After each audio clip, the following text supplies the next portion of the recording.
जय हिंद दोस्तों, आप सब कैसे हैं। आई होप कि आप सब बहुत अच्छे होंगे। स्वागत है दोस्तों आपके अपने यूट्यूब चैनल गुरुजी टॉप स्टडी में। दोस्तों आज हम स्टैटिक जीके सीरीज की नेक्स्ट टॉपिक भारतीय परिधान के बारे में पढ़ेंगे। ये वीडियो सभी कॉम्पिटिटिव एग्जाम में आपकी हेल्प करेगी और साथ में हम लोग लास्ट में 10 PYQ के साथ सेशन को एंड करेंगे। वीडियो को लास्ट तक देख लेना। वीडियो पसंद आएगा तो लाइक शेयर करके चैनल को सब्सक्राइब कर लेना और साथ में बेल आइकन को प्रेस कर लेना ताकि फ्यूचर में आने वाली वीडियो आप तक सबसे पहले पहुंच सके। तो दोस्तों आज का हमारा टॉपिक रहने वाला है भारतीय परिधान। ठीक है, इसके बारे में हम लोग पूरी डिटेल पढ़ेंगे। ठीक है, उसके बाद हम लोग PYQ इसका सॉल्व करेंगे। ठीक, भारतीय परिधान प्रस्तावना पहले देखते हैं। भारत विविधताओं का देश है। यहाँ की संस्कृति, भाषा, परंपरा और पहनावे सभी क्षेत्र विशेष के अनुसार बदलते हैं। भारतीय परिधान केवल वस्त्र नहीं है बल्कि यहाँ की सांस्कृतिक धरोहर, परंपरा, सामाजिक स्थिति, धार्मिक विश्वास और जलवायु के प्रतीक हैं। भारत के परिधान सदियों से अपने सौंदर्य, गरिमा और विविधता के लिए विश्व भर में प्रसिद्ध हैं। चाहे वह राजस्थान की रंग बिरंगी घाघरा चोली हो या केरल की सफ़ेद मुंडू या फिर उत्तर प्रदेश की साड़ी, हर परिधान अपनी एक विशिष्ट पहचान रखता है। ठीक है, उसके बाद हम आगे बात करते हैं भारतीय परिधान का ऐतिहासिक परिचय। भारतीय परिधान की परंपरा वैदिक युग से पहले की है। ठीक, जो भारतीय परिधान है उसकी परंपरा वैदिक युग से पहले से चलती चली आई है। ठीक, सिंधु घाटी सभ्यता 3300 से 1300 ईसा पूर्व के अवशेषों में सूती वस्त्रों की और रंगाई छपाई के प्रमाण मिले हैं। ठीक, जो सिंधु घाटी सभ्यता जो 3300 से और 1300 ईस्वी तक जो चलती आई है उसमें जो है सूती वस्त्रों की और रंगाई छपाई के प्रमाण मिले हैं। ठीक, उस समय पुरुष आंचल या धोती पहनते थे। ठीक, और महिलाएं साड़ी या अंतरिये जैसे वस्त्र धारण करती थी। उस समय कपड़े को शरीर पर लपेटा जाता था। ठीक, सिलाई का प्रचलन तब नहीं था। ठीक, सिलाई का प्रचलन तब नहीं था, तब कपड़े को लपेटा जाता था। उसके बाद हम बात करते हैं महाकाव्यों के युग जैसे रामायण और महाभारत में भी वस्त्रों का वर्णन मिलता है। संस्कृत साहित्य में वस्त्र, परिधान, चीर, वास जैसे शब्दों का उपयोग हुआ है।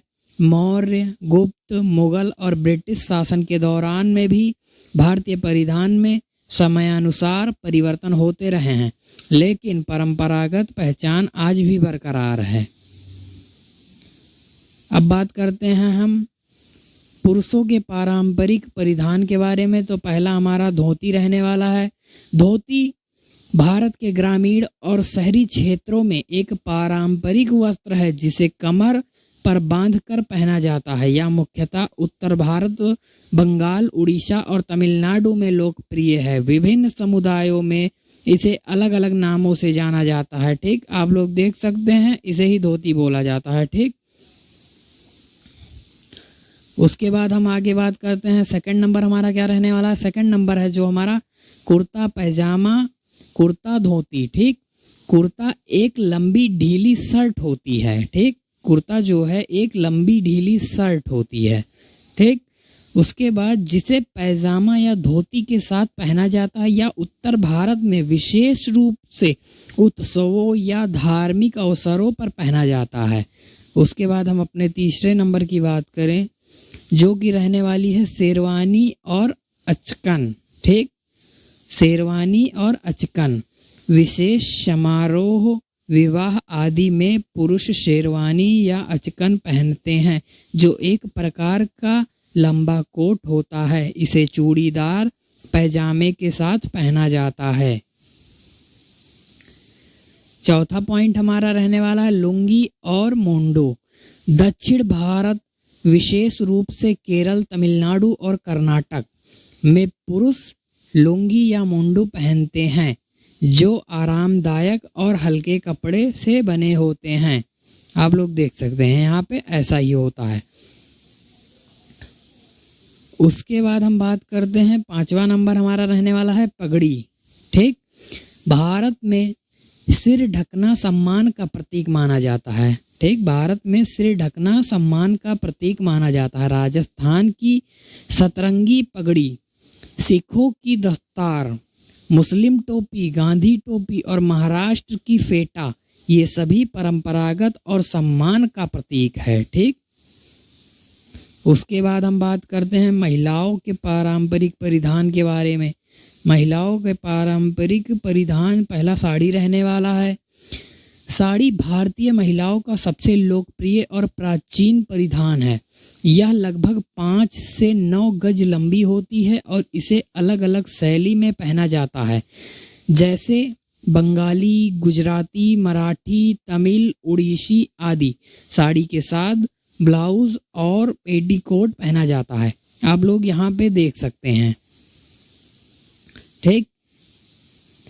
उसके बाद हम आगे बात करते हैं सलवार और कुर्ता की। यह पंजाब की पारंपरिक पोशाक है जो अब पूरे भारत में प्रचलित है।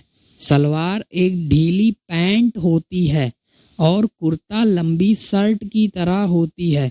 इसे महिलाएं दुपट्टे के साथ पहनती हैं। उसके बाद तीसरा पॉइंट हमारा रहने वाला है घाघरा चोली, लहंगा चोली, जो कि राजस्थान, गुजरात और उत्तर भारत में यह परिधान बहुत ही लोकप्रिय है। इसमें एक लंबी स्कर्ट, घाघरा, एक चोली, ब्लाउज और एक ओढ़नी दुपट्टा शामिल होता है। ठीक। हम अगले पॉइंट के बारे में बात करें, मेखला चादर असम, मुंडुम नेरियम केरल, फिरीन कश्मीर। भारत के पूर्वी, दक्षिणी और हिमालयी क्षेत्रों में विशिष्ट परिधान है जिनमें क्षेत्रीय परंपराओं की झलक मिलती है। उसके बाद है भारतीय परिधान में वस्त्र और शिल्प और कला। भारतीय परिधान केवल सिलाई और पहनावा नहीं बल्कि इसमें कढ़ाई, बुनाई, रंगाई, छपाई जैसे प्राचीन कलाएं भी सम्मिलित होती हैं। कुछ प्रमुख वस्त्र कला शैली जैसे कि बनारसी सिल्क, बनारस की शाही साड़ी विवाह के अवसरों पर विशेष महत्व रखती है। कांजीवरम सिल्क तमिलनाडु की प्रसिद्ध साड़ी जिसकी बनावट और रंग गहरे होते हैं। बंधेज और लहरिया राजस्थान और गुजरात की रंगाई छपाई की विशेष शैली है। ठीक। उसके बाद है छापा कला, बघेलखंड राजस्थान की विशेषता। फिर है फुलकारी, पंजाब की कढ़ाई कला, चिकनकारी लखनऊ की प्रसिद्ध कढ़ाई जो कपड़े को शालीनता प्रदान करती है। उसके बाद हम बात करते हैं भारत और सामाजिक सांस्कृतिक महत्व के बारे में। ठीक। भारत बोला हूँ, परिधान और सामाजिक सांस्कृतिक महत्व के बारे में। ठीक। भारतीय परिधान सामाजिक वर्ग, धार्मिक विश्वास, पारिवारिक स्थिति और उत्सव से गहराई से जुड़े होते हैं। उदाहरण के लिए आपको बता दें, विवाह में जैसे लाल साड़ी या लहंगा शुभ माना जाता है। ठीक। त्योहारों में रेशमी वस्त्र पहना जाता है, भारतीय परंपरा का हिस्सा है। ठीक। उसके बाद जैसे विधवाएं सफ़ेद वस्त्र पहनती हैं जो त्याग और शोक का प्रतीक होता है। उसके बाद धार्मिक अनुष्ठानों में सफ़ेद या पीली वस्त्र पहनना शुभ माना जाता है। उसके बाद हम बात करते हैं आधुनिक परिप्रेक्ष्य में भारतीय परिधान। आज के वैश्वीकरण और पश्चिमीकरण के युग में भारतीय परिधान ने भी स्वयं को बदला है। युवा पीढ़ी अब परंपरागत परिधान को आधुनिक डिजाइनों और ट्रेंड के अनुसार पहनना पसंद करती हैं। ठीक। उसके बाद हम बात करते हैं इंडो वेस्टर्न पोशाकें जैसे कुर्ती के साथ जीन्स, साड़ी के साथ बेल्ट या नेहरू जैकेट के साथ ट्राउज़र। यह सभी पारंपरिकता और आधुनिकता का समावेश है। फैशन डिज़ाइनर जैसे मनीष मल्होत्रा, सब्यसाची मुखर्जी, अनीता डोंगरे आदि ने पारंपरिक भारतीय परिधान को अंतर्राष्ट्रीय मंच पर पहचान दिलाई है। फिर उसके बाद बात करते हैं फैशन शो और बॉलीवुड ने भारतीय परिधान की लोकप्रियता को और बढ़ाया है। ठीक, नेक्स्ट पॉइंट के बारे में हम बात करते हैं। नेक्स्ट पॉइंट हमारा रहने वाला है भारतीय परिधान और अंतर्राष्ट्रीय पहचान। ठीक, आज भारतीय परिधान केवल भारत तक सीमित नहीं बल्कि पूरी दुनिया में फैशन स्टेटमेंट बन गए हैं। कई अंतर्राष्ट्रीय सितारे भारतीय साड़ी या कुर्ता पहनते दिख चुके हैं। योग, आयुर्वेद और भारत की संस्कृति पुनरुत्थान के साथ भारतीय वस्त्रों की मांग भी बढ़ रही है। ठीक, अब हम अपने PYQ के तरफ आते हैं। ठीक, जो कि प्रीवियस ईयर क्वेश्चन है। ठीक, किसी ना किसी परीक्षा में ये क्वेश्चन पूछे जा चुके हैं। ठीक, तो पहला क्वेश्चन हमारा रहने वाला है निम्नलिखित में से कौन सा परिधान असम की पारंपरिक पोशाक है। निम्नलिखित में से कौन सा परिधान असम की पारंपरिक पोशाक है। तो इसका ऑप्शन बी सही हो जाएगा, मेखला चादर। ठीक, मेखला चादर आप देख सकते हैं यहाँ पे। ठीक, यही है मेखला चादर। उसके बाद हम बात करते हैं अपने सेकंड क्वेश्चन की तरफ।